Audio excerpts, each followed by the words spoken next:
really do remember those exciting, beautiful, wonderful days in Jacksonville, Florida, don't you? Sometimes I wish I was back. I miss it. That's where we got married. But we belonged to a church there for some time. Brother Lewis, I won't give his last name, though he just died not too many months ago. You remember when he got angry with me? Oh, you do?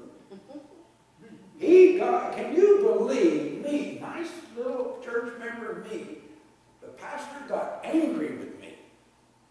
You know why he got angry with me? The church was on this big campaign that every member of that church had to buy a license plate to put on the front of their car advertising Wingate Baptist Church. Well, I would not buy one.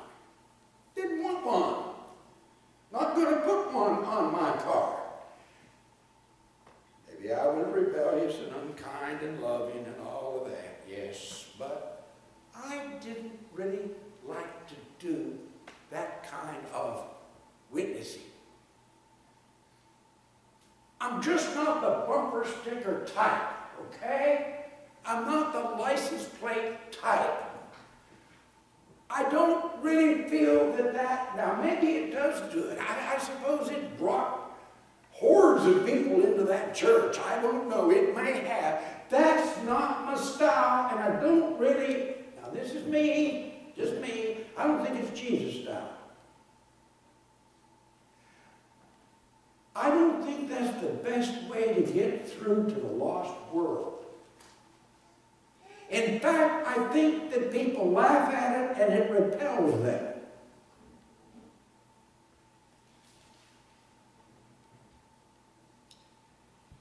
Then Jesus said to the crowds and the disciples, verse 1, the scribes and Pharisees sit in Moses' seat. Now, what does that mean? That means that they were the religious leaders of the synagogues and of the temple, and they sat in a position of real authority. When you taught God's law from the Old Testament, what we call the Old Testament, when you taught that, you were in essence sitting in Moses' seat. It was the seat of authority. In the synagogue, when the rabbi or the speaker or the person that was visiting, and they often invited people to visit, they would come and they would, just as Jesus did, remember, he took the scroll of Isaiah, he read it, and then he sat down and he taught the people. It was a seat of authority.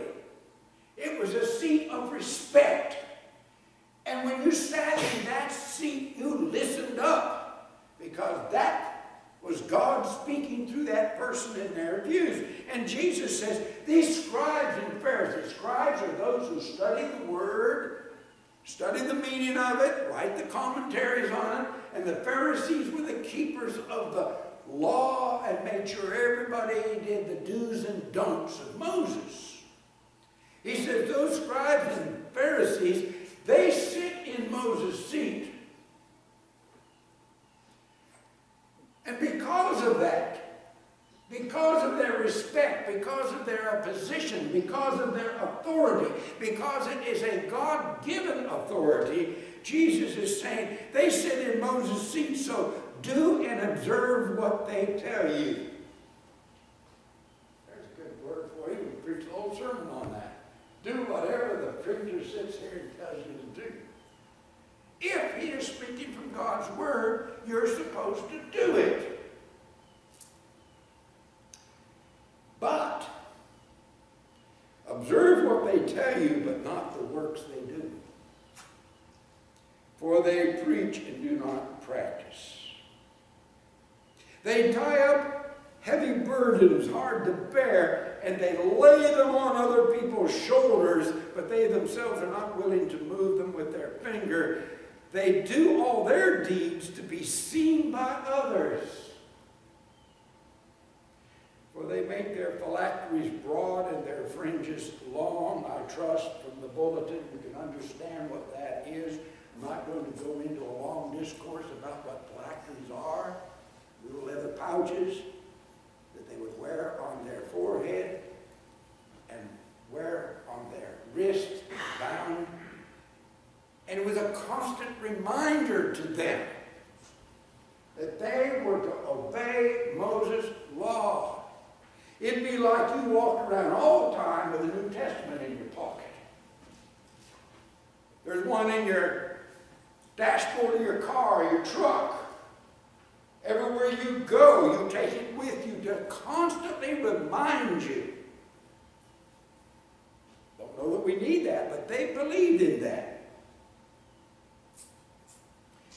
They knew all the deeds to be seen for others. They made broad, make them bigger and bigger and bigger, and the fringes on their robes make them longer and longer. They love the place of honor at feasts. Let me please read that again from the Eugene Peterson translation. He translated the whole Bible and called it the Message. He did this in 2009. I want you to just get this flavor. Be especially careful when you are trying to be good so that you don't make a performance out of it. It might be good theater, but God who made you won't be applauding. When you do something for someone else, don't call attention to yourself. Oh, you've seen them in action, I'm sure, play actors. Play actors, I call them, treating prayer meeting and street corner alike as a stage. Acting compassionate as long as somebody is watching. Playing to the crowds. They get applause, true, but that's all they get. When you help someone out, don't think about how it looks. Just do it. Quietly, unobtrusively. That is the way your God who conceived you in love is working behind the scenes. Helps you out. And when you come before God, don't turn that into a theatrical production either. All these people making a regular show out of their prayers, hoping for stardom. Do you think God sits in a box seat? Here's what I want you to do. Find a quiet, secluded place so that you won't be tempted to role play before God. Just be there as simply and honestly as you can manage. The focus will shift from you to God, and you will begin to sense His grace.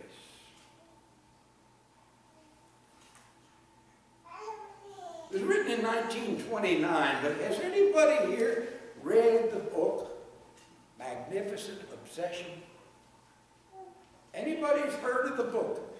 They also made a movie, Magnificent Obsession, written by Lloyd Douglas, 1929, based on Matthew chapter 23, 1 through 6. It's a story of a surgeon, a great surgeon. And they began to bring patients to him, and he operated, and he helped, and he healed, and he administered aid, and he never let anybody know he was doing it. Secret, secret, secret, secret. He drowned later in life, and in his personal effects, they found a journal. It was called Dr. Hudson's Secret Journal. Ever heard of that? Well, in 1955 through 1957, there was a television series called Dr. Hudson's Secret Journal. And what Lloyd Douglas did, in 1939, he wrote the novel Dr. Hudson's Journal because it was mentioned in Magnificent Obsession in 1929. But again, it was these cases that the doctor had done and swore the recipient of his aid to secrecy. They were not allowed to tell anybody that he did it. edition of Matthew chapter 23, 1 through 6. That if you really want to give to somebody, if you really want to do for somebody out of real altruism and love, don't let anybody else know it.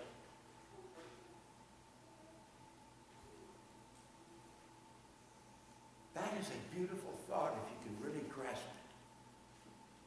That is a beautiful thing to do.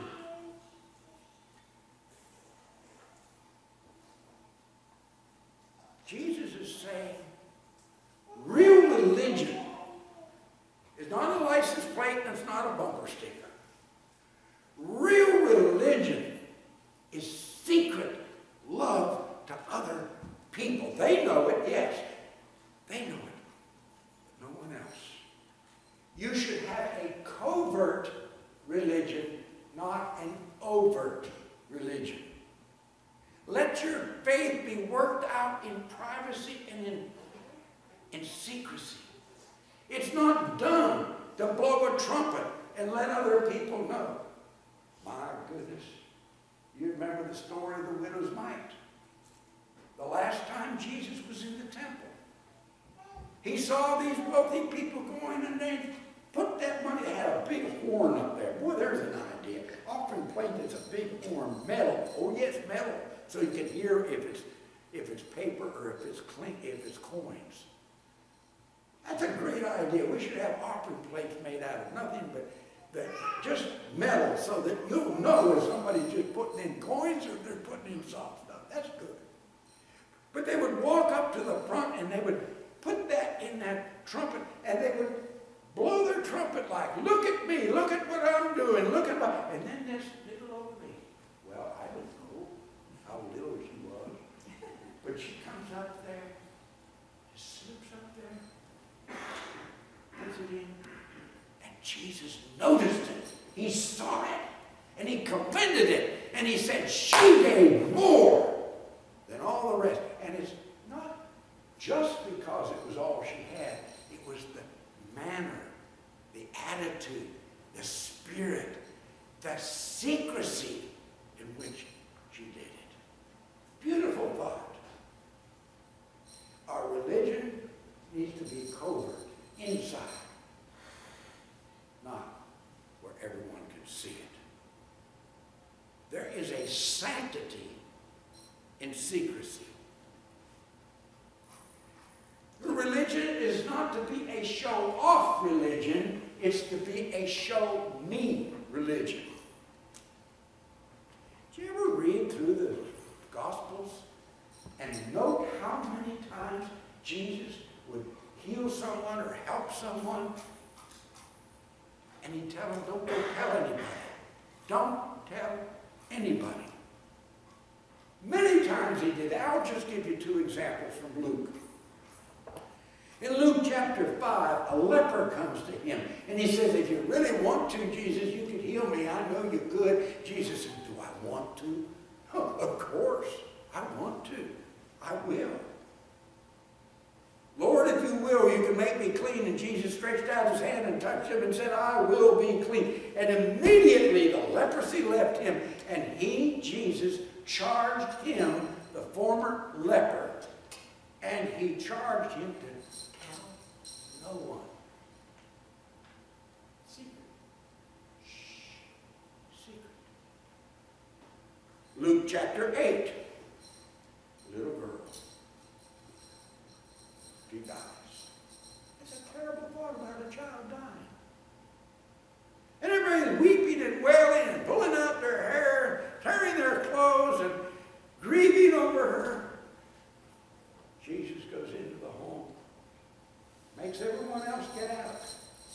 Get out. Go, get out.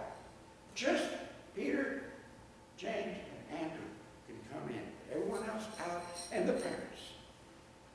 And we read in Luke chapter 8, by taking her by the hand, he said, child, arise. And her spirit, her breath, her spirit returned. And she got up at once. And he directed that something be given given to her to eat. And her parents were amazed. Would you not be amazed? They were astounded. And her parents were amazed, but he, Jesus, charged them, commanded them to tell no one what happened. Jesus loved doing things for other people and just making it between him and them. Even Jesus, the Son of God, even Jesus, the miracle man, did not go about blowing his trumpet. It's not a show-off. It's a show-me kind of religion. It should be covert, not overt. Inside, not just all for show on the outside. Secondly, it should be a show-me religion, not a show-off. And lastly, it should be internal and not external. See, we are such a status-conscious society. We really are. Status is everything. Our position. Let me tell you about Uncle McIntyre. Can I please tell you about my mother's brother? When I was a child, Armco Steel was big in Bumber, Pennsylvania. They had 5 steel mills in the United States and 1 in Nova Scotia. Armco, American Rolling Mill Company, big time in World War II. You can believe it. All shut down now. Nothing there. But my uncle, and this is interesting to me, he never finished high school, but he became the editor of the Armco Operator, which was their industrial magazine. He became very wealthy. I never got it, but he did well. And one day he went out and he bought a Lincoln. Yes, sir. Not even a Buick, a Lincoln. Bob Warren. When he drove it to the parking lot, his boss, higher up, had a what? Lincoln. Say it. Had a Lincoln. Do you know that my Uncle McIntyre had to take that brand new Lincoln back to the car dealership and buy a Mercury? You know why? Status. The underling cannot drive a car as good as the boss. It just wasn't done. Nothing had to be said. You just knew you go back and trade down because of status. Status is so important to us.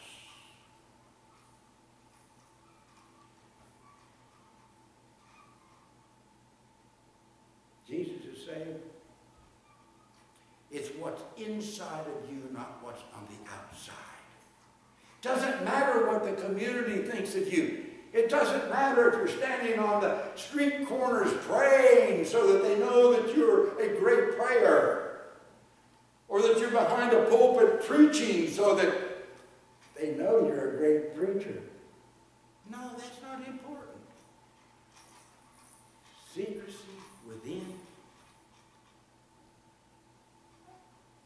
Witnessing, showing what you are within to other people with love. But making sure the inside is what is really important. That's what it's all about. Can I send you home with one of my favorite verses? I love it. John 13:34-35. This is done at the Lord's Supper, the last night before Jesus dies, and he says to his disciples, a new commandment I give you, that you love one another. Just as I have loved you, you are to love one another. And here's what I like.